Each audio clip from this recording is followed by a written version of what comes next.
आरविन्दम् अखण्डमण्डलाकारं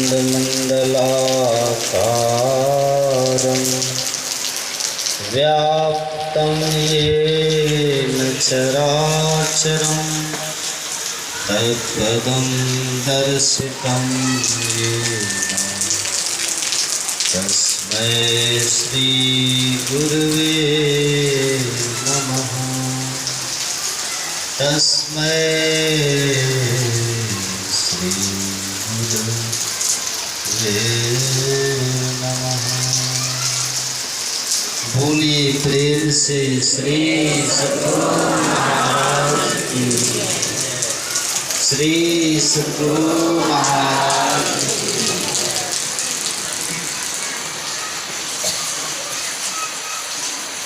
परमाराध्य सद्गुरु महाराज के युगल पाद पद्मों में कोटि नमन। परम आदरणीय सत्संग प्रेमी महान भावों, पूजनीय माताओं एवं धर्मशिला भक्तिमती बहनों, सबों के पावन पाद पद्मों में मेरा सत्संग मंदिर है।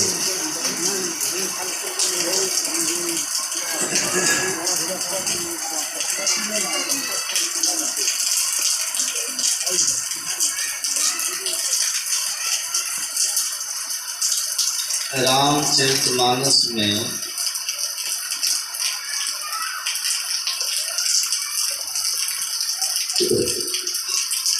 आया है, अनुचित उचित कार्य कछु होई, समुझ करिए भल कह सब कोई, सहसा करी पीछे पछताही, कहीं वेद बुध ते बुध नाही।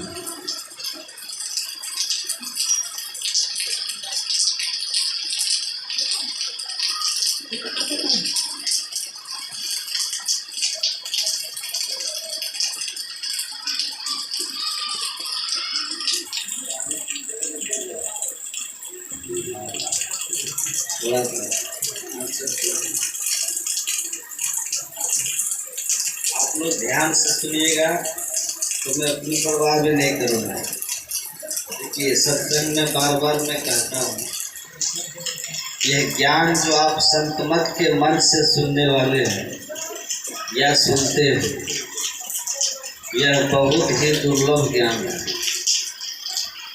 जिस सत्संग में आप अभी बैठे हैं, यह बड़ी दुर्लभ सत्संग है। यह ज्ञान आपको कल्याण के पथ पर ले जाएगा और इस ज्ञान के अधिकारी हर आदमी तड़ते गए जो अस किए सब राव राजा रंग हो, विप्र भंगी अपड़ पड़ुआ करो तरिहों ने संग। इसको कोई भी कर सकते हैं, ब्राह्मण है, भंगी है, अनपढ़ है, पढ़ा लिखा है, राजा है या रंग है, जितने मनुष्य तनधारी हैं सब इस ज्ञान के अधिकारी हैं। लेकिन अगर आप अपने अधिकार को प्राप्त नहीं करेंगे तो ये आपका दुर्भाग्य है। सत्संग में शांत भाव से सुनना चाहिए।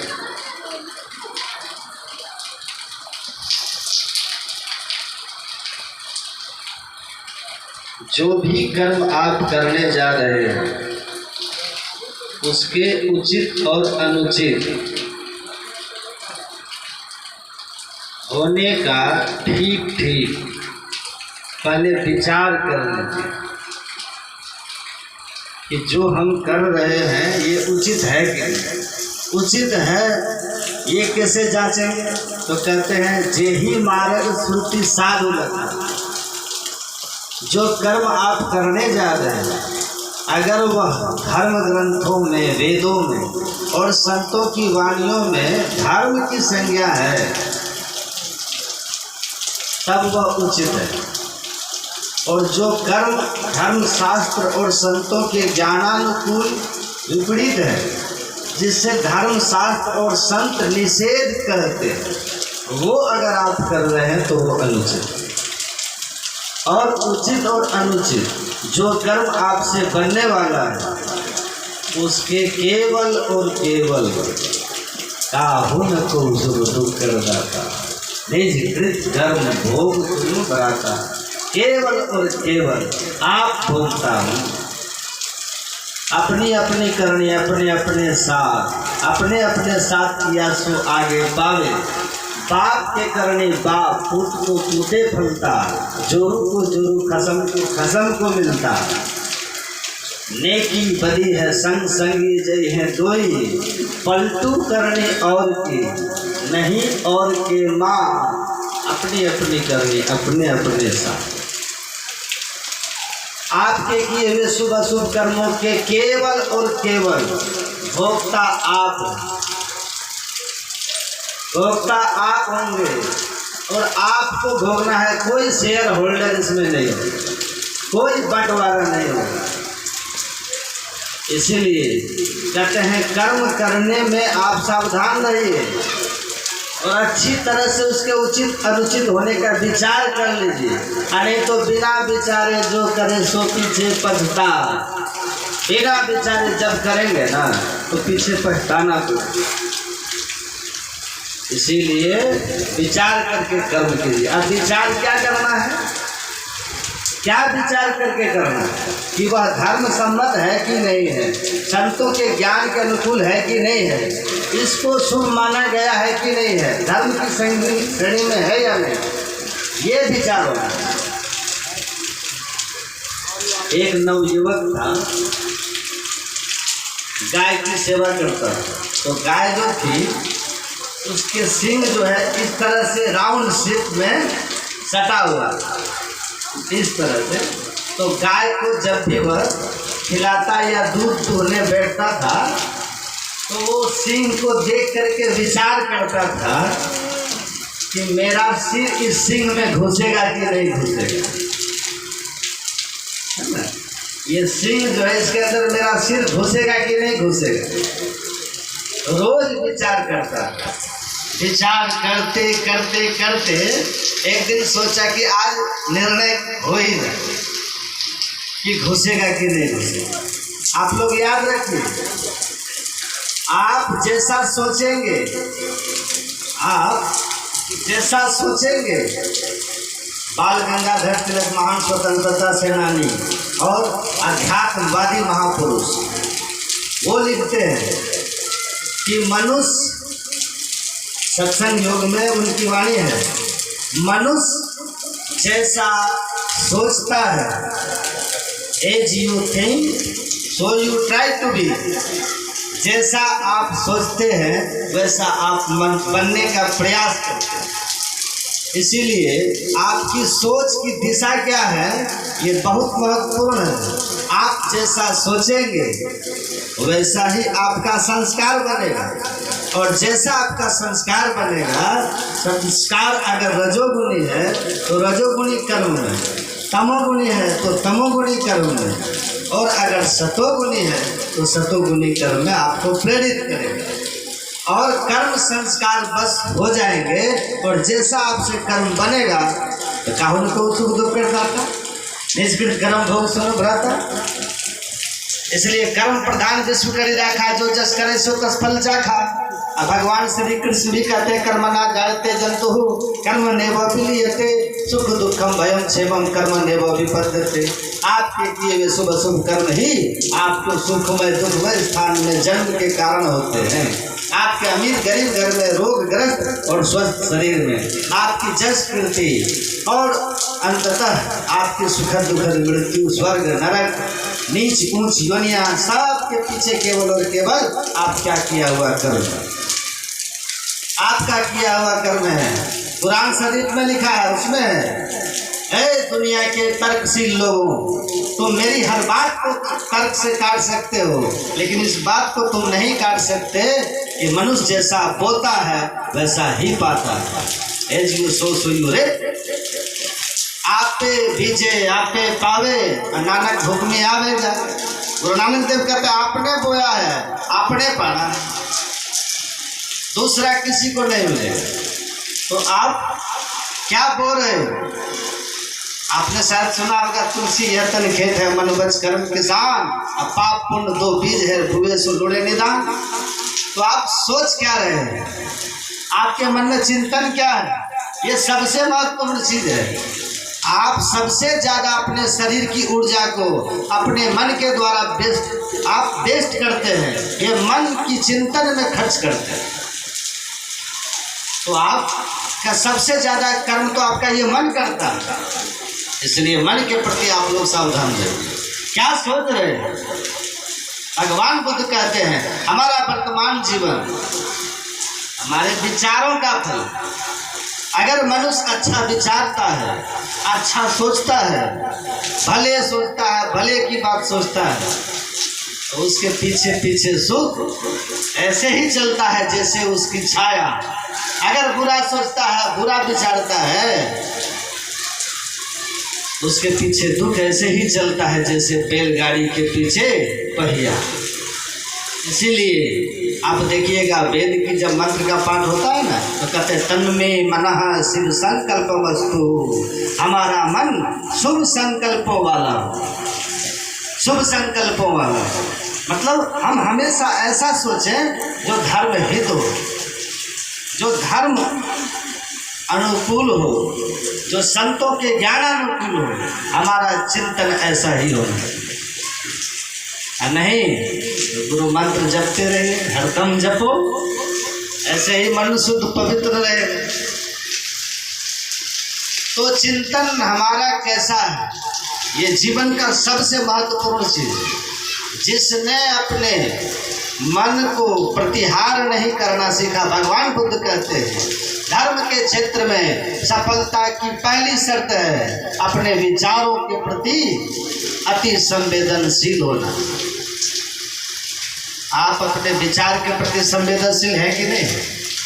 आपका मन क्या चिंतन कर रहा है, उस पर आपका दृष्टि है कि नहीं है? अगर नहीं है तो दुख से आपको कोई बचा ही नहीं, क्योंकि सब खेल वहीं से हो। तो विचार शुद्ध हो, धर्म पूर्वक हो। तो वो लड़का देखिए क्या सोच रहा था कि मेरा सिर इस सिंह में घुसेगा कि नहीं घुसेगा। और ऐसा विचारते विचारते 1 साल उसने विचार किया, रोज विचार किया। विचार करते करते as you think so you tend to be, जैसा विचार करेंगे वैसा ही आपको बनने की इच्छा हो जाएगी, संस्कार कर्म में बदल जाएगा। और क्या हुआ, वो चिंतन उसके अंदर ऐसा संस्कार बनाया कि उसने तय कर लिया कि हमको इसमें गर्दन घुसा के देख ही लेना चाहिए। और गाय बैठी हुई थी, धीरे धीरे धीरे धीरे इसी तरह वह अपने गर्दन को उसके अंदर घुसा दिया। लेकिन जैसे उसकी गर्दन गाय के सिंह के अंदर गई, गाय एकदम से खड़ी हो गई और इधर उधर भागने लगी गाय। और सिंह में गर्दन किसी तरह तो घुसा था तो निकल नहीं पा रहा था, गाय स्थिर नहीं हो, तो ये छटपटाने लगा, चिल्लाने लगा लड़का, इसके जान पर बना है, इसके जान पर बना है। और लोग कहने लगे अरे मूर्ख, अरे मूर्ख। अब गाय छटपटाने लगी, जान पर आ गई, चिल्लाने लगा। लोग आए, गाय को पकड़े, गाय को शांत किया, शांत करके और धीरे धीरे धीरे उसके गर्दन को निकाला। और उसके बाद लोग कहने लगे अरे मूर्ख, अरे मूर्ख, तू पढ़ा लिखा समझदार है, गाय की सेवा करता है, पढ़ता है, समझदार है, सब कुछ सुनता है, समझता है, फिर भी तुमने सुना नहीं। गिरधर कवि के कहते बिना विचारे जो करे सो पीछे पछता, काम बिगाड़े अपना जग में हो धसा। बिना सोचे विचारे तुमने गाय के सिंह में अपनी गर्दन घुसा करके मूर्ख बन के दुनिया में हंसी का पात्र बना और जान जोखिम में डाला। ये विचार के करना चाहिए। पढ़े हो कि नहीं पढ़े हो? कहा हम मूर्ख नहीं हैं, अब बेवकूफ भी नहीं है। ऐसा मत समझिए कि हम बिना विचारे किए हैं, पूरा 1 साल विचार करके तब गर्दन घुसे गए। तो ये विचार नहीं है। विचार का अर्थ होता है अनुचित उचित काज का चीज। तो जो भी कर्म आप करने जा रहे हैं उसके उचित और अनुचित होने का विचार कीजिए कि धर्म की श्रेणी में है या अधर्म की श्रेणी में है। क्योंकि यहाँ भगवान राम के लिए कहा जाता है, माता सीता के लिए कहा जा रहा है कि काहू न को सुख दुख कर दाता। जब भगवान स्वयं के लिए अवतरित होते हैं और अपने ही लीला में भक्तों के कल्याण के लिए अवतरित परमात्मा अपनी लीला में अपने को कर्म फल का फल दिखा रहे हैं, तो साफ साफ संदेश है कि जब मैं खुद के लिए नियम नहीं तोड़ रहा हूँ तो आपको भी नहीं छोड़ूंगा। आपके लिए भी कोई समाधान नहीं है। राम झरोखे बैठकर सबका मुजरा ले, जाकी जैसी चाकरी ताको तेसी दे। इसलिए सावधान रहिए, कहते आप सावधान रहिए, आपके कर्मों के फल आपको भोगने ही पड़ेंगे। तो कर्म हमारा धर्ममय हो। भगवान भोग रहे हैं। आपने सुना होगा नारद को छलते हैं भगवान विष्णु नारद के ही हित के लिए, तो आप भी नारी दुख उठा रहे हैं। माता सीता जगत जननी है, लेकिन उनके साथ भी उनके कर्म का फल उनका पीछा पकड़ लिया, जिसके कारण उनको भी अब आगे वन में भोगना है।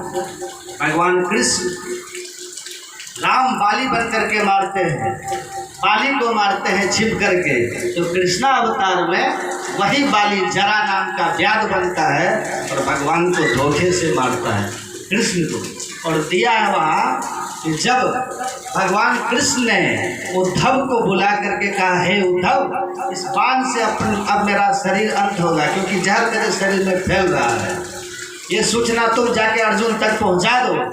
तो उद्धव ने कहा कि हे केशव, महाभारत के मैदान में बड़े बड़े वीरों के बड़े बड़े अग्न्यास्त्र ब्रह्मास्त्र बड़े बड़े अस्त्र शस्त्र द्रोण भीष्म कर्ण अश्वत्थामा कृपाचार्य, इनके बड़े बड़े दिव्यास्त्र आए आपके शरीर में, और जैसे समुद्र में आग का गोला गिरकर शांत हो जाता है, वैसे ही आपके शरीर पर कोई प्रभाव नहीं छोड़ सका। एक साधारण सा व्याधा के साधारण से बाण से आप कहें कि मेरे शरीर छोड़ना पड़ेगा, जहर फैल रहा है। तो भगवान कृष्ण ने वहाँ कहा, महाभारत में प्रसंग है, भगवान कृष्ण वहाँ कहते हैं, हे उद्धव, महाभारत के मैदान में जो बाण मेरे शरीर को छू रहे थे वो वीरों के बाण थे, वो वीरों के बाण थे, और ये बाण जो मेरे पैर में लगा है ये किसी वीर का बाण नहीं, ये मेरे पूर्वकृत कर्म फल के बाण है, मेरे कर्म का बाण है।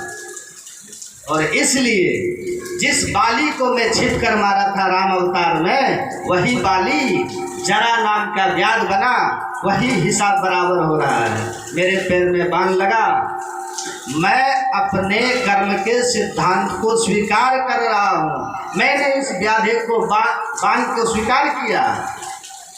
वीरों के बाण हमने स्वीकार नहीं किए थे, पर इस बाण को हमने स्वीकार कर लिया, क्योंकि ये मेरे कर्म के सिद्धांत के अनुकूल है।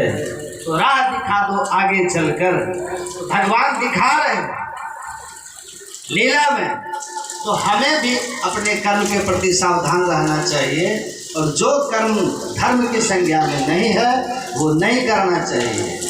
और साथ ही साथ आपने इस पाठ को जो सुना है, और आपने सुना गुरु महाराज ने कहा यह वेदांत दर्शन है, ये वेदांत है, जो पाठ हुआ है ना ये वेदांत है। गुरु महाराज कहते हैं क्यों, योग वियोग सुन रहे थे ना, भोग भल मंदा अहित अनहित मध्यम ब्रह्म फंदा, जन्म मरण जह जग जग जालू, संपत्ति विपत्ति कर्म अरुकालू, धरणी धाम धनपुर परिवारू, स्वर्ग नरक जहाँ लग व्यवहारू, देखिए सुनिए गुनिय मन माही, हम मोह मूल परमारथ नहीं। सुन रहे थे ना, यहाँ से वेदांत शुरू होता है। योग वियोग भोग फल मंदा हित अनहित मध्यम ब्रह्म फंदा, तो कहते हैं किसी से मिलना या बिछुड़ना, कोई अपना पराया, हितैषी और दुश्मन, धन, जन्म, मरण, धन, परिवार, स्वर्ग, नरक, ये जितना कुछ आप अनुभव करते हैं ये सब के सब भ्रम के फंदे हैं। ये भ्रम है, मिथ्या है, असत है, ये परमार्थ वस्तु नहीं, भ्रम। इसीलिए आप जो कुछ भी संसार में सुख दुख भोग रहे हैं ये सब के सब सुख दुख भ्रम है, मिथ्या है, काल्पनिक है, असत है। तो फिर कर्म का सिद्धांत ये भी असत है। तो फिर कर्म अच्छा और बुरा करने का मतलब क्या है, ध्यान से समझिएगा। तो महापुरुष, ये ज्ञान बहुत गूढ़ ज्ञान है, ध्यान से सुनिए। महापुरुष समझाते हैं कि तीन सत्ता है, इसको अब ध्यान से समझिएगा। तीन सत्ता, एक को कहते हैं प्रतिभाषिक सत्ता, एक को कहते हैं व्यवहारिक सत्ता और एक को कहते हैं पारमार्थिक सत्ता। राम ब्रह्म परमार्थ रूपा, अभिगत अलग अनादि अनूपा, सकल विकार रहित गत भेदा, कही नित नेति पुकारहि वेदा। इसको आप समझ लीजिए थोड़ा। कहते हैं देखिए, राम का जो कहते हैं जो परमार्थिक जो सत्ता है वो कैसा है, राम ब्रह्म परमात्मा ईश्वर परमार्थ स्वरूप, अभिगत सर्वव्यापी अनादि, जो सबसे प्रथम का है, परम तत्व आदि अंत रहित असीम जन्मा अगोचर सर्वव्यापक और सर्वव्यापकता के भी परे है, उसे ही सर्वेश्वर सर्वाधार मानना चाहिए। ये ईश्वर की परमार्थिक सत्ता है। और जो आप देख रहे हैं ये है व्यवहारिक सत्ता। और एक तीसरी सत्ता है जिसको प्रतिभाषिक सत्ता कहते हैं। अंधेरे में रस्सी को देख करके आपको सांप का भ्रम होता है कि नहीं होता है, होता है। ये प्रतिभाषिक सत्ता है। रस्सी किसी काल में सांप नहीं है, न था न है न रहेगा, केवल अंधेरा के कारण ये भ्रम हमको हो रहा है। मोह मूल अज्ञानता के कारण हो रहा है, जो अज्ञानता अंधकार से उत्पन्न होता है। आप रेगिस्तान में जाके देखिए, मृगवारी जिसे कहते हैं, दोपहर में जब प्रचंड गर्मी होती है, मैंने जैसलमेर में देखा, लगता था बिल्कुल बिल्कुल लहरें उठ रही हैं बालू के ऊपर। लेकिन उस उठने वाली लहर जिसको हम देख रहे थे, जैसे ही दोपहर समाप्त होता है बालू का एक कण भी भीगा हुआ नहीं, क्योंकि वहाँ पानी था ही, बालू ही बालू। वो भ्रम है हमारी दृष्टि का, विज्ञान का एक खेल है, माया का एक खेल है। आप सोए हुए हैं, यही प्रतिभाषिक सत्ता। आप सोए हुए हैं, स्वप्न देख रहे हैं।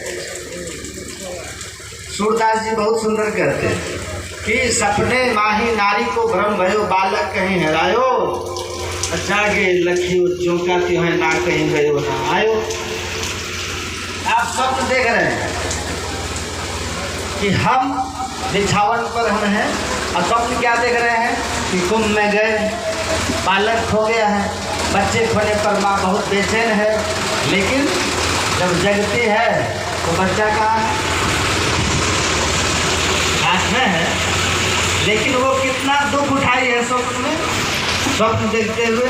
तो वो जो स्वप्न है कुछ घटा नहीं है ऐसा। कोई बालक कहीं गया नहीं, कोई कुंभ में हम नहीं गए थे, कहीं आपके साथ कोई घटना नहीं हुई थी जिसके लिए आप दुखी होते। लेकिन जब तक आप स्वप्नावस्था में थे सब कुछ सच प्रतीत हो रहा था, और जब जागे तब ज्यों का त्यों है, तब आपका ये भ्रम टूट गया। तो ये जो प्रतिभाषिक सत्ता है, ये प्रतिभाषिक सत्ता कैसे समाप्त होती है? व्यवहारिक सत्ता में जब हमारा स्वप्न सुषुप्ति जागृत। इसीलिए ये जो पाठ है ना, ये एकदम बहुत दूर है। आप 3 सत्ताएं हैं और 3 अवस्थाएं भी। 3 सत्ता, हम जिस व्यवहारिक सत्ता में हैं, इस व्यवहारिक सत्ता में रह करके जो हमसे व्यवहार होगा, सुख दुख, जो अच्छा बुरा कर्म होगा, वो व्यवहारिक रूप में हमको सुख दुख भोगना पड़ेगा और हम अनुभव करेंगे बिल्कुल कि आपको दुख और सुख हर्षित शोकित करता है ना। तो ये व्यवहारिक सत्ता में जब तक आप हैं, तब तक आपको व्यवहारिक सत्ता के किए हुए सुख दुख आपको सुखी दुखी करेंगे। इसीलिए व्यवहारिक सत्ता में भी कोई सुख नहीं चाहते हैं तो बुरा मत कीजिए, लेकिन केवल शुभ अशुभ करते रहे तो ये जन्म मरण का चक्र चलते ही रहेगा और आप परमार्थिक सत्य को नहीं जान पाएंगे। इसीलिए जो परमार्थिक सत्य है वह इन 3 अवस्थाओं, जागृत स्वप्न सुषुप्ति, 3 अवस्था तजहु भजहु भगवंत, मन क्रम वचन अगोचर व्यापक व्याप्य अनंत, इन 3 अवस्थाओं से ऊपर उठ करके उसको आप जानते हैं, उस परमार्थिक सत्ता को। इसलिए कहा प्रपंच पस्मो अद्वैतम शिवम शांतम चतुर्थम स आत्मा स विज्ञेय। आप न तो जागृत सत्य है, न स्वप्न सत्य है और न ही सुषुप्ति सत्य। ये तीनों परमार्थिक है। ये जो आप जगे हुए हैं ना, कहा ये भी सोया हुआ मोह निशा सब सोवनी हर देखिए सपन अनेक प्रकार। लक्ष्मण जी कहते हैं ये भी मोह की रात्रि में, अज्ञानता की रात्रि में हम लोग सोए हुए। जागिए जी, जागू जागू जागू जी जो है जगह जाम नहीं, और देह गेह नेह जानो जैसे घन दाम। तो असली बात यही है कि इस अभी जहाँ अभी है इस समय, इस सत्ता में आपको बिल्कुल अंधकार में रस्सी में सांप का भ्रम होना और दुखी होना ये होगा। जब आप वहाँ प्रकाश कर देंगे तो रस्सी अपने निज स्वरूप में दर्शन देगी और आपका दुख भय सब समाप्त हो जाएगा। यथा सुसुप्तम पुरुषम विश्वम पश्यति चात्मनि आत्मान देश मन्यते स्वप्न उत्थितः। रुक्मणी को भगवान का ये उपदेश है कि जिस तरह सोया हुआ पलंग पर व्यक्ति संपूर्ण प्रपंच को अपने अंदर ही देखता है, माता पिता भाई मित्र बंधु लड़ाई झगड़ा मेल प्रेम सब सुख दुख उसको स्वप्न में अपने ही अंदर में दृष्टिगोचर होता है और वो बड़ा हुआ स्वप्न पर अकेला होता है। लेकिन जैसे वो स्वप्न से उठता है वो अपने आप में सारे प्रपंच समाप्त हो जाते हैं, वह केवल और केवल अपने शुद्ध बुद्ध स्वरूप को पाता है। वैसे ही आप जहाँ पर हैं, ये व्यवहारिक सत्ता में अभी बैठे हुए हैं, ये भी एक स्वप्न ही है और इस स्वप्न में यहाँ पर किए हुए कर्म आपको सुख दुख देंगे और आप सुखी दुखी होंगे। तो यहाँ भी अगर आप दुख नहीं चाहते हैं तो यहाँ भी आप शुभ कर्मों को कीजिए, लेकिन ये शुभ कर्म आपको आपके स्वरूप के दर्शन नहीं करा सकते। और जब तक स्वरूप का ज्ञान नहीं होगा, कर्म की वही स्वरूप ही चिन्ह है। कर्मों के लेख से आप मुक्त नहीं हो सकते, कर्मों के बंधन से आप मुक्त नहीं हो सकते। इसलिए आप अपने स्वरूप को पहचानिए, जो शुद्ध स्वरूप है, कल्याण स्वरूप है, अद्वैत स्वरूप है, सर्वखलमिदं ब्रह्म स्वरूप है, उसको जानिए। वो चतुर्थम चौथी अवस्था में जाकर के, वो भी चौथी अवस्था में गुरु महाराज कहते हैं कि चौथी अवस्था के प्रारंभ में नहीं, चौथी अवस्था जिसको तुरीय अवस्था कहते हैं, उसके अंतिम भाग में, अंतिम भाग जो महाकारण के पार करने पर होता है, एक बिंदुता से लेकर के परमात्मा के मिलन तक की जो दूरी है, चौथी अवस्था है। तो अंतिम भाग में आपको अपने स्वरूप का ज्ञान होगा। तो चौथी अवस्था जो है, उस व्यवहारिक सत्ता से परमार्थिक सत्ता की ओर बढ़ने के लिए आप अपने आप को स्वप्न से जैसे जगा लेते हैं, जागते हैं तो स्वप्न समाप्त हो जाता है और क्या पाते हैं कि आप ये सब प्रपंच जो कुछ कुंभ का मैंने करोड़ों लोगों के बीच नदी तालाब बनाया था स्वप्न में, सब मेरे अपने ही मन के खेल थे, लेकिन जगने पर सब समाप्त हो गया। तो इस स्वप्नावस्था से दरिया जागे ब्रह्म ऋषि सो जागा परमात्मा की ओर चलिए, चौथी अवस्था की ओर चलिए, और चौथी अवस्था की ओर चलने से परमार्थिक सत्ता की ओर चलिएगा। तो अंतर साधना करते हैं, जो ध्यान करते हैं, और ये ध्यान जो है ना हमारे कर्मों के बंधन को समाप्त करता है, क्योंकि हम अपने को जानते हैं और हम इस संसार के स्वप्न से रूबरू हो जाते हैं। सच मालूम हो गया है, सच सामने प्रकट हो गया, स्वरूप प्रत्यक्ष हो गया। जैसे स्वप्न के दुख समाप्त हुए, जागृत के से स्वर्ग नरक सब समाप्त हो जाएगा, लेकिन आत्मदर्शन होने पर, और उसके लिए ध्यान करना होगा। भगवान शिव कहते हैं ध्यान आपको जगाता है अपने स्वरूप में, ध्यान आपको परिचय कराता है अपने आप से, ध्यान आपको अपनी पहचान कराता है, ध्यान आपको माया के आवरण से आपको मुक्त करता है, ध्यान आपको कर्म मंडल के पार ले जाता है, और सब कर्मों किए हुए कर्म जो हैं सब अपने आप समाप्त हो जाते हैं। यह करोति सदा ध्यानम आज्ञा पद्मस्य गोपितम पूर्व जन्म कृतम पापम विनश्चेद विरोधतः। जो सदैव आज्ञा पद कमल का ध्यान करता है, शिवनेत्र सुषुम्ना का जो ध्यान करता है, वो 3 अवस्था से ऊपर उठ जाता है, और 3 अवस्था से ऊपर उठ करके चौथी अवस्था में जैसे ही जाता है, ये संसार प्रपंच उसके लिए स्वप्न की तरह मिथ्या हो जाता है। तो चौथी अवस्था में चलते हैं, अंतर का प्रकाश मिलता है, और इसीलिए कहा आप अपने अंदर में साधन कीजिए, गुरु से युक्ति लीजिए। संसार में है व्यवहारिक जीवन में तो सुकृत करो, सत्कर्म करो, इससे नरक और दुख आपको नहीं होगा, नीच नीच योनियों में नहीं जाओगे, लेकिन इतने ही करके मत रहो, क्योंकि इससे मोक्ष मुक्ति और आवागमन का अंत होने वाला, और गारंटी नहीं कि मनुष्य शरीर मिलेगा। इसीलिए साथ ही साथ साधना ध्यान कीजिए, ध्यान कीजिएगा। 3 अवस्था से चित्तवृत्ति का निरोध होगा, चौथी अवस्था में प्रवेश कर जाएंगे। सुख मन के घर राग सुनी सुन मंडल लिवला एकत कथा विचार्य मनसा मने। तो सुषुम्ना में प्रवेश करने की युक्ति संत सद्गुरु बताते हैं, और यही सुषुम्ना ध्यान, सहरग ध्यान, शिवनेत्र का ध्यान करके जीव जब अपने आप को इस 3 अवस्था से ऊपर चौथी अवस्था में पिंड से ब्रह्मांड की ओर उठाता है, तो उसके संसार यही जग जामने जागही जोगी, वही जोगी होता है जो इस संसार के मोह निशा में जाग जाता है, और उसको ये ज्ञान हो जाता है कि तन धन सारा, तन धन धारा सपन है सारा, अंत न आवे कामा हो। सुनते ना, तन धन धारा सपन है सारा, अंत न आवे कामा हो। ये अंत में काम नहीं आएंगे, लेकिन मन क्यों नहीं मानता? सदगुरु महाराज कहते हैं घट में तेरे घोर अंधेरा है, सोई भ्रम का जाना। ये अंधकार मंडल में पड़े रहने के कारण ये व्यवहारिक सत्ता आपको सब प्रतीत होता है, जिसके कारण मोहग्रस्त आप हो जाते हैं और मोह में फंस जाते हैं, और जो जो कर्म कियो लालच लगे क्यों तो आप बंधायो, बोले मन माया उठायो, आप माया में उलझते चले जाते हैं।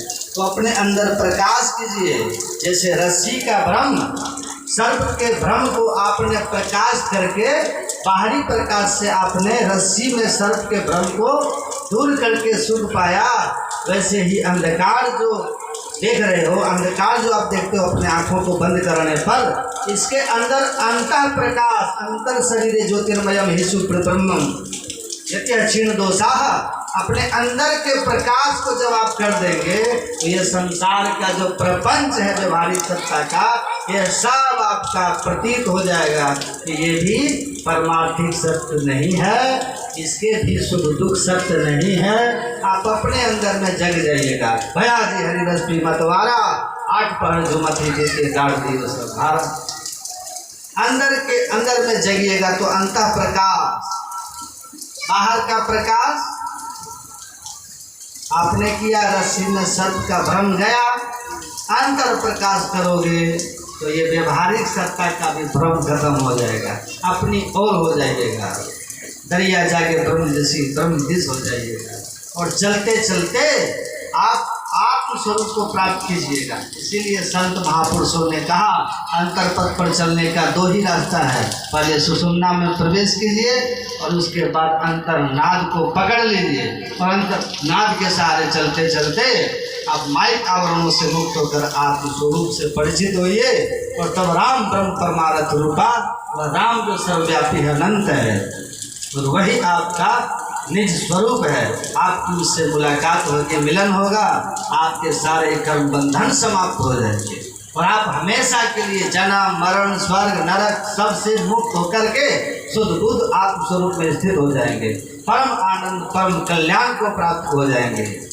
ये और संसार में जब तक रहिए ये हमेशा याद रखिए कि ये परमार्थिक सत्य नहीं है, लेकिन यहाँ पर रह करके जब तक आप परमार्थ सत्य को नहीं जान पाएंगे तब तक जन्म मरण भी होगा, सुख दुख भी होगा और ये सब होगा आपके किए हुए शुभ अशुभ कर्मों से। इसीलिए ध्यान भी वही कर सकता है जो सत्कर्मी होगा। इसलिए गुरु महाराज ने कहा सत्कर्मी होकर के ध्यान करना चाहिए, जो पाप कर्मी होते हैं उनका चित्त शुद्ध नहीं होता, वो ध्यान करके अपने को परमार्थिक सत्य की ओर नहीं ले जा सकते, वो दुख में नरक में 84 में आते जाते रहेंगे। इसलिए संत के शरण में जाकर के सत्ज्ञान सीखना चाहिए, सत्कर्मी बन करके रहना चाहिए और ध्यान करते रहना चाहिए। तो ध्यान के प्रभाव से एक दिन कर्म के बंधनों से वो मुक्त हो जाता है और हमेशा के लिए सुखी हो जाता है। गाय भैंस कहाँ रहेगी मरने के बाद? धनानी भूमो, धन कहाँ रहेगा? धरती पर रहेगा। पशु वही गोष्ठ है, अब कहाँ रहेगा? नारी गृहद्वारी, जनक शमशान, रिश्तेदार कहाँ तक जाएंगे? शमशान घाट तक। देहज चिताया, ये शरीर चिता तक, कहानी खत्म हो गई।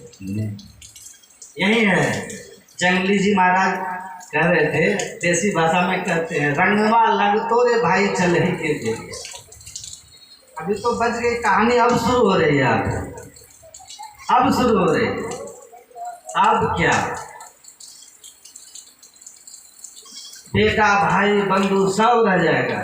यह धन धाम कुटुंब कबीला स्वार्थ के सब चेहरे अपने अपने सुख के साथी हेर न को सुख तेरे प्रतीत प्रीत कर गुरु से कर सत्संग सवेरे या विधि भव बंधा कर जय है मैं ही कहते थे। धन को गिने निज तन न सहाय तू हंसा एक एका। कहते धन की बात क्या करते हो, ये तन भी साथ नहीं देगा। ए जी अकेले जाओगे, कान खोल के सुनो, कोई साथ नहीं जाएगा। साथ कौन जाएगा? धर्मानुगो गच्छति जी, सब यही रह जाएगा। सहारा कौन देगा? धर्म का। आपने जो संचय किया है यही धर्म साथ देगा। जा मार्ग के गणे जाए न कोसा, कहाँ हरि का नाम सदा संतोषा। गुरु नानक देव कहते हैं उस मार्ग पर जब चलोगे जो कोस में गिनती रही, लंबा मार्ग दूरी घर विकट पंथ बहुमार, तब क्या करोगे? करो रे बंदे वादिन की तदबीर, जब जमराजा आन पड़ेंगे नेक दरत नहीं धीर। मुंगरी मार के प्राण निकासत व्याकुल हो शरीर।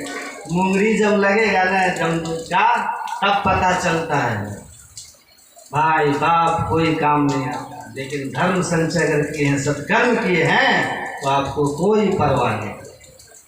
आपका रास्ते का कौन सहारा होगा? आप कहीं यात्रा में जाते हैं तो जेब में पैसा रहता है तो डर रहता है, बैग में एटीएम होता है, कोई बात है? कोई बात नहीं। एटीएम है तो निकाल लेते हैं ना, बैलेंस रहता है बैंक में, तब ना एटीएम का बैंक है। अब बैंक में घंटा ठन ठन गोपाल, बैंक में अकाउंट जीरो है तो एटीएम कुछ करेगा? कुछ मिलेगा? लगाइएगा उधर से कहेगा सॉरी, तो बैलेंस जीरो। तो आपके अकाउंट में रहेगा तब नहीं रहेगा। अकाउंट में पैसा होना चाहिए। वैसे ही आपका अकाउंट क्या है? कर्मों का भी अकाउंट है सबका। राम घरों के बेट के सबका मुद्रा ले, जाकी जैसी चाकरी ताको तैसी दे। आपका अकाउंट कैसा है? अकाउंट में बैलेंस क्या है, कितना धर्म संचय करके रखें, कितना ध्यान किए, कितना सत्संग किए हैं, कितना किसकी मदद किए। कि सब सांप की तरह पिंडली मार करके बैठे हुए थे और उसके बाद पीठ पर डंडा लगा, प्राण निकला, वहीं रह गया। आप कहाँ गए भगवान? तो उसका अगर है आपके अकाउंट में, टेंशन मत लीजिए, कहीं चले जाइएगा कोई प्रॉब्लम नहीं, एटीएम है, नो टेंशन। तो आप अकाउंट भर के रखिए। वो अकाउंट क्या है? सत्कर्म का, ध्यान और सत्संग का। तो चिंता नहीं करना है। गुरु नानक देव जी कहते हैं अगर भगवान की भक्ति का संचय किए हैं तो एकदम निश्चिंत रहिए, मार्ग कितना भी लंबा हो, आपको कोई टेंशन की बात नहीं, क्योंकि पूरे रास्ते की व्यवस्था आपके पास व्यवस्था है। तो हम अपने जीवन में धर्म का संचय करें, यही जीवन का लक्ष्य है। अनित्यानि शरीराणि विभौ नेवो शाश्वतः नित्यं स नित्यं मृत्यु कर्तव्यो धर्म संग्रह।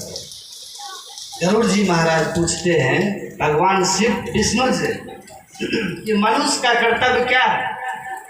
गरुड़ पुराण है ना, जो श्राद्ध हुआ उसी पुराण से हुआ होता है। उसी पुराण के 12वें अध्याय में है गरुड़ विष्णु संवाद।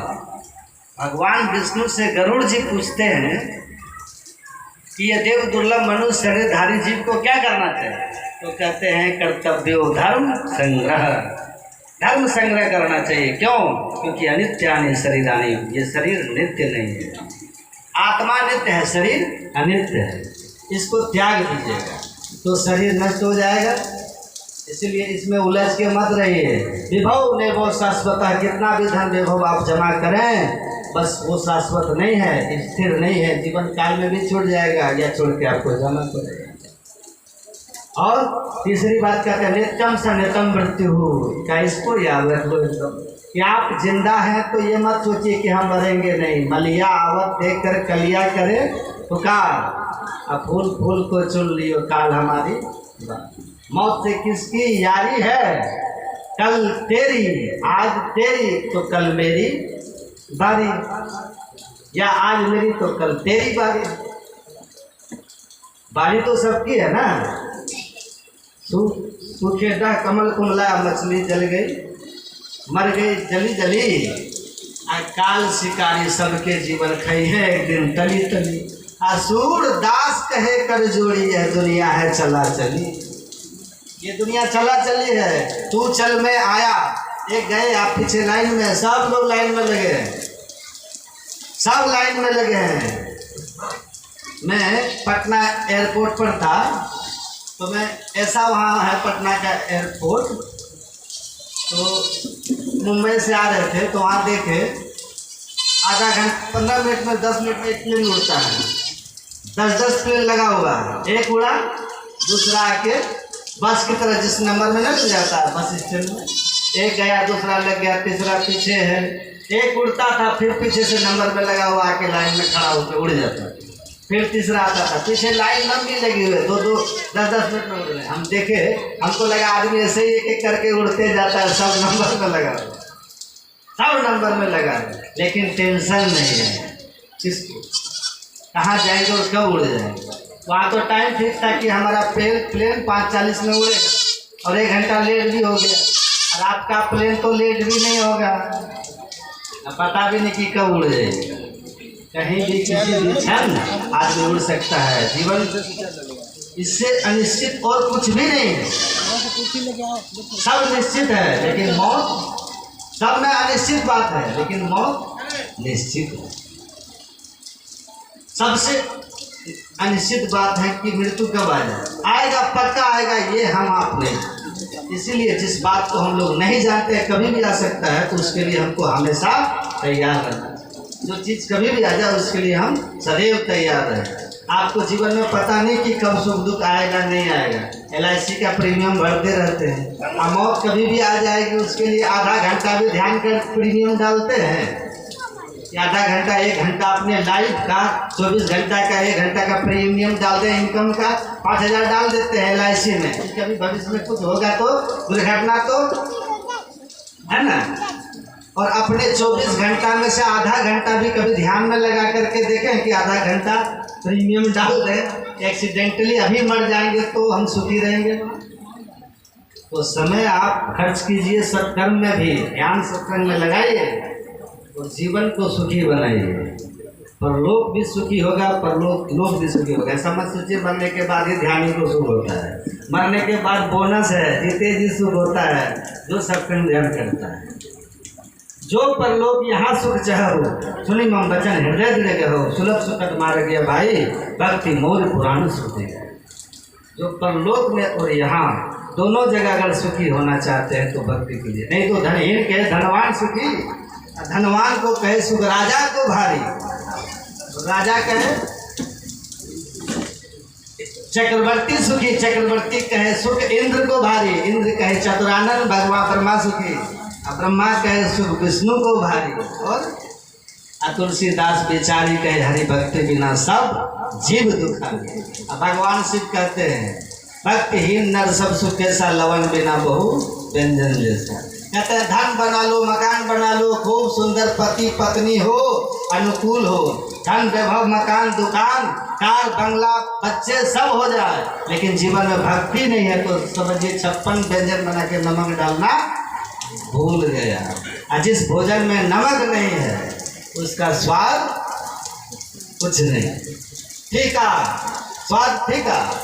तो जीवन में भक्ति का नमक जब पड़ता है ना तो आपके जीवन में आनंद आता है, स्वाद बढ़ जाता है, जीवन शांतिमय सुखीमय और आनंदमय हो जाता है। शांति सुख और आनंद जीवन में आ जाता है। इसीलिए धन हो अच्छी बात है, संतान हो अच्छी बात है, आप भाग्यशाली हैं, आपको धन है, आपको मकान है, सब कुछ है ना, सब कुछ है?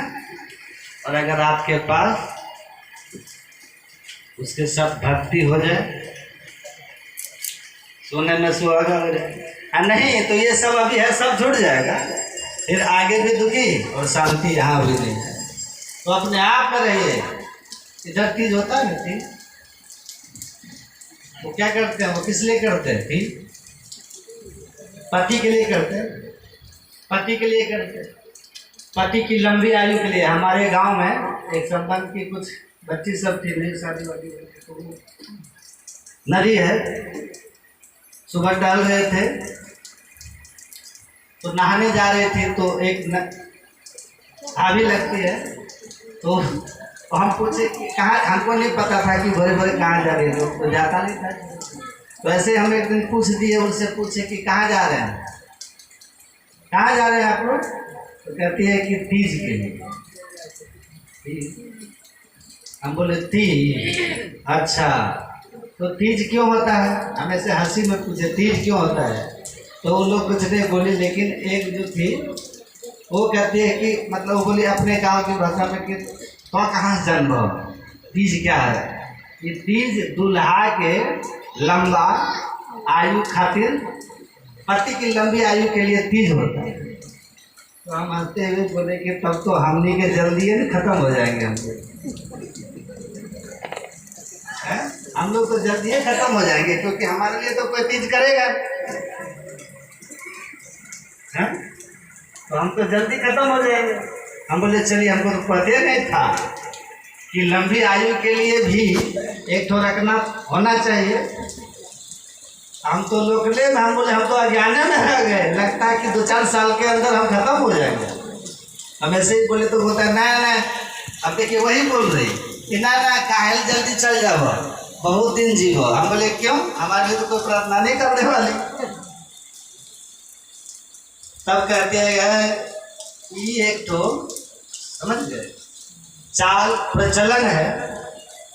तो आप ये जान लीजिए कि किसी के तीज रखने से आपकी आयु बढ़ने वाली नहीं है, एकदम जान लीजिए। ही बरगद के पूजा करके बर की आयु बढ़ जाती तो कहना ही क्या था, कोई जवानी में विधवा नहीं होते भाई, सब अपने अपने पूर्वकृत कर्म से है और अपने कर्मों का फल भोग रहे हैं। बस इतना तो है कि आपके लिए कोई भूखे रहता है तो थोड़ा सा अनुभूति तो हो ही जाता है मन में कि भाई मेरे सुख के लिए, मेरी लंबी आयु के लिए 24 घंटा ही पानी तक नहीं पी तो थोड़ा जो झगड़ा लड़ाई करता है वो थोड़ा ठंडा हो जाएगा कि भला चाहती है मेरे लिए, है कि नहीं? थोड़ा ठंडा नहीं हो जाएंगे, आपको भी लगेगा कि मेरे हित का चिंतन करने वाली है, तो थोड़ा सहानुभूति हो जाएगी। तो वो थोड़ा ये पक्ष अच्छा है, आपस में मेल प्रेम हो सकता है, ये तो मैं मानता हूँ। और उसके साथ कुछ अच्छा होता है, थोड़ा भूखे रहने से जो है शरीर को बड़ा लाभ होता है। उपवास भी शरीर के स्वास्थ्य के लिए बहुत जरूरी है।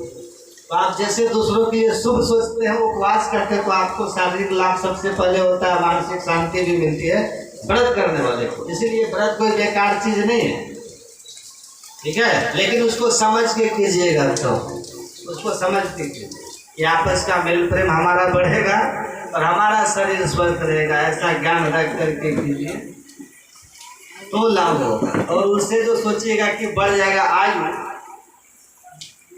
तो ऐसा होता नहीं है। मनुष्य सब अपने स्वतंत्र जन्म लिए हैं, स्वतंत्र कर्म है, ठीक है, और अपने अपने कर्मानुसार इस संसार में आप हैं और अपने कर्मानुसार आप जाएंगे। आपकी आयु हमारे से नहीं बढ़ेगी, हमारी आयु आपसे नहीं बढ़ेगी। बस कर्म के सिद्धांत को पकड़ के रहिए और उसको पकड़ के चलिए। जान लीजिए कि मनुष्य शरीर देव दुर्लभ है, मोक्ष का द्वार है, इसको संवारना है, और नहीं तो पछताना पड़ेगा, यहाँ भी दुखी और परलोक में भी दुखी। तो आत्मा की अमरता और कर्म के सिद्धांत। गीता में भी भगवान श्री कृष्ण से जब अर्जुन ने तत्व ज्ञान की बात कही, तो भगवान श्री कृष्ण ने वहां पर कहा कि तद विधि प्रणिपाते न परिप्रश्नेन सेवया उपदेक्षन्ति ज्ञानम ज्ञानिनस् तत्वदर्शिना।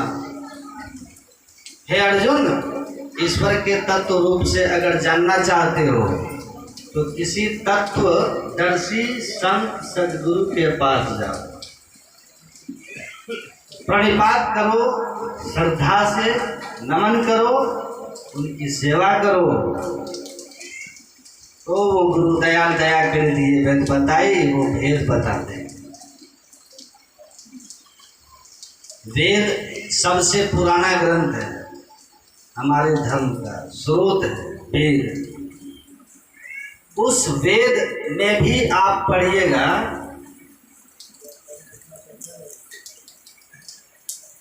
उसमें लिखा है कि गुरु की महिमा, उसमें क्या लिखा है?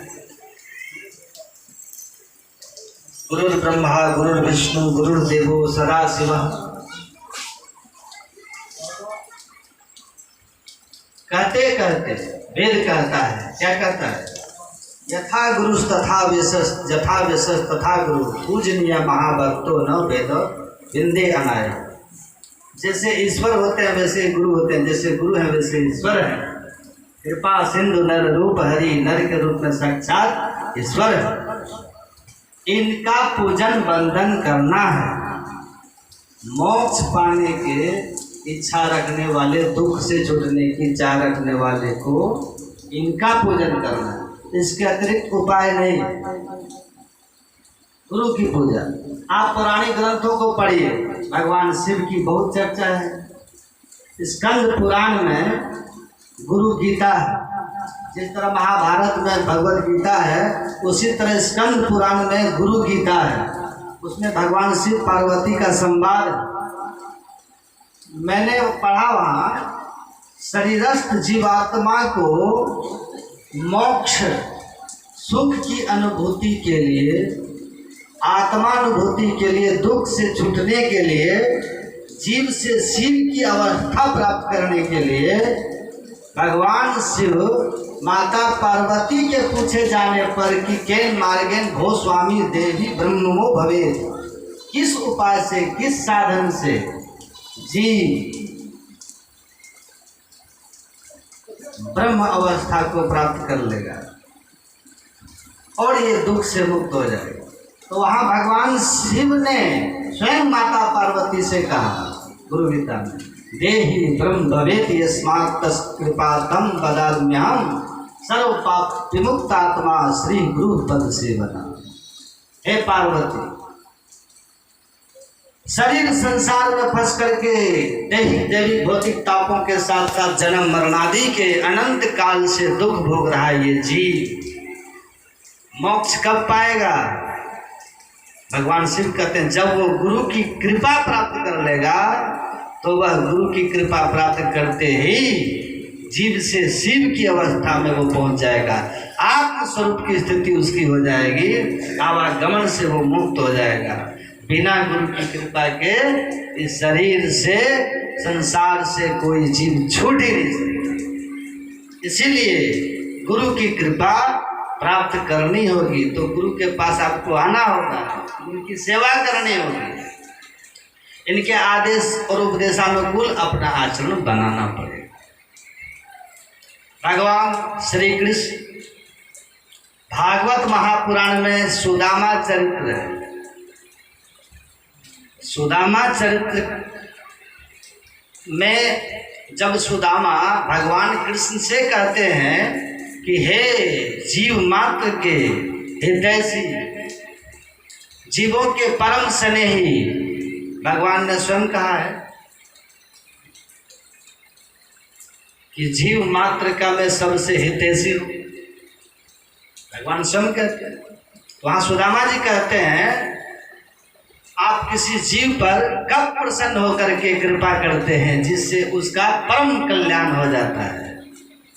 तो भगवान श्री कृष्ण ने सुदामा जी से कहा ना हमिज्या प्रजातिभ्याम तपसा पस्मेन वा तु सेयम सर्वभूतात्मा गुरु श्री गुरु पद सेवना। हे मित्र सुदामा, न ब्रह्मचर्य व्रत मात्र धारण करने से, न गृहस्थ आश्रम के कर्तव्य कर्मों के निर्वाह मात्र से, न वानप्रस्थी या संन्यास जीवन स्वीकार कर लेने से मैं किसी जीव पर कृपा करता हूँ।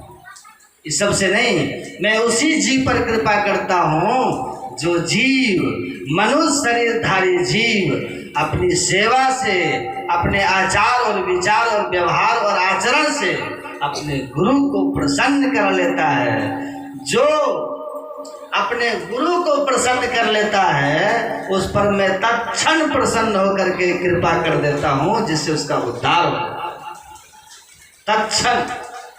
तो कोई भी ग्रंथ, बाइबिल को पढ़िए, चाहे भागवत महापुराण पढ़िए, चाहे उत्तर गीता पढ़िए, गुरु गीता पढ़िए, बाइबिल में लिखा है, वहाँ वो भी यही बात कहते हैं प्रभु ईसा,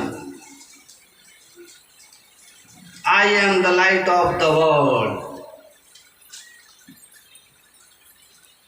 ईसा मसीह कहते हैं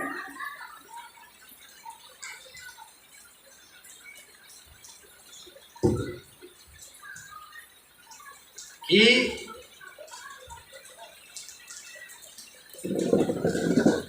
मैं का अर्थ होता है वह संतत्व की अवस्था में पहुंचा हुआ, ईश्वर से अभेदता की स्थिति।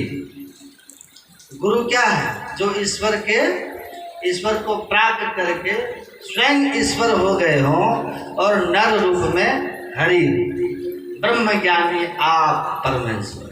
गुरु नानक देव जी महाराज के ब्रह्म ज्ञानी स्वयं परमात्मा है। भगवान राम ने भी कहा दर्शना दर्शने हित्वा स्वयं केवल रूपतः यह आस्ते कपि शार्दुल ब्रह्म स ब्रह्मविद स्वयं। ब्रह्म को जानने वाला रूप जगत और अरूप जगत, प्रकाश जगत और शब्द जगत दोनों के पार करके जो केवल दशा में आ जाता है, अपनी आत्मा को समस्त माइक आवरणों से मुक्त करके अपनी पहचान करके ईश्वर से एक हो जाता हो, ऐसे ब्रह्म को जानने वाला ब्रह्म ज्ञानी नहीं, स्वयं ब्रह्म हो जाता है, वो ईश्वर होता है। तो ऐसे संत, ऐसे सद्गुरु संसार के प्रकाश स्तंभ होते हैं। जा सुबचन रवि करनी कर, सूर्य की किरणें जैसे अंधेरे का नाश कर देती है, ऐसे संत सद्गुरु की वाणियां हमारे जीवन के अज्ञान अंधकार का नाश और हमको वो निर्मल नेत्र देता है जिससे हम सार और असार का बोध कर सकते हैं और उनकी बताई दृष्टि भेद से हम उस दृष्टि को पा सकते हैं जिससे हम परमपिता परमात्मा का साक्षात्कार करके आत्म कल्याण कर सकते हैं, मोक्ष पा सकते हैं। जो मेरे बताए हुए रास्ते पर चलेगा वह कभी अंधकार अर्थात दुख या नरक की अग्नि में नहीं जलेगा, बल्कि जीवन को प्राप्त करेगा, अमृत को प्राप्त करेगा। आवागमन, अमृत मतलब क्या होता है? सदा के लिए दुख से छूट जाए। मैं प्रवेश द्वार हूं। जो कोई ईश्वर तक पहुंचना चाहते हैं तो उसको गुरु से होकर गुजरना होगा, सदगुरु से होकर गुजरना होगा। क्योंकि बिना प्रवेश द्वार का प्रवेश किए आप जैसे राजमहल में जाना चाहते हैं तो प्रवेश द्वार से आपको जाना पड़ेगा। उसी तरह से परमात्मा के साम्राज्य में प्रवेश करना अगर चाहते हैं तो सदगुरु प्रवेश द्वार है। बिना गुरु के द्वार से गुजरे, देखते हैं सिखों के मंदिर को गुरुद्वार कहते हैं, गुरुद्वारा कहते हैं, गुरु का द्वार। बिना गुरु के द्वार से गुजरे कोई परमात्मा तक नहीं पहुंच सकता। इसलिए तो गुरु महाराज कहते हैं, बिन दया संतन की में ही जानना इस राह को, हुआ नहीं होता नहीं वह होनहारा है नहीं।